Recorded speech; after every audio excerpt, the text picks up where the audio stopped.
निवडणुकीच्या पार्श्वभूमीवर जिल्ह्यात आदर्श आचारसंहितेची काटेकोरपणे अंमलबजावणी करण्यात येत असून जिल्हा निवडणूक अधिकारी तथा जिल्हाधिकारी विनय गौडा यांनी निवडणूक कालावधीमध्ये रोकड, दारू जप्ती, चेकपोस्टवर वाहनांची कडक तपासणी आदींबाबत सूचना दिल्या आहेत।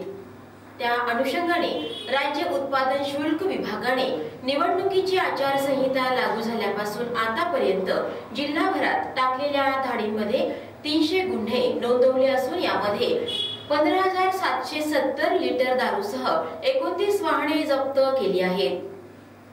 जिल्ह्यामध्ये मतदान प्रक्रिया मुक्त आणि निर्भयपणे पार पडावी यासाठी राज्य उत्पादन शुल्क विभागाने विधानसभा निवडणुकीची आचारसंहिता लागू झाल्यापासून जिल्हाभरात 6 विशेष पथके तयार केली असून या पथकात 1 निरीक्षक, 3 दुय्यम निरीक्षक आणि जवान संवर्गीय कर्मचाऱ्यांचा समावेश आहे।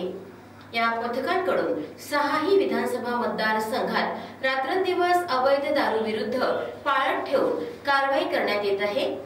आचारसंहिता कालावधीमध्ये राज्य उत्पादन शुल्क विभागाकडून 300 गुन्ह्यांमध्ये 280 आरोपींविरुद्ध महाराष्ट्र दारूबंदी कायद्याअंतर्गत गुन्हे नोंदवण्यात आले असून या संपूर्ण कारवाईमध्ये 826 हातभट्टी दारू, 11,930 लिटर मोहा सडवा, 2,538 लिटर देशी दारू, 240 लिटर विदेशी दारू, 88 लिटर बियर, 142 लिटर ताडी, 5 लिटर परराज्यातील विदेशी दारू अशी एकूण 15,770 लिटर दारू जप्त करण्यात आलेली आहे।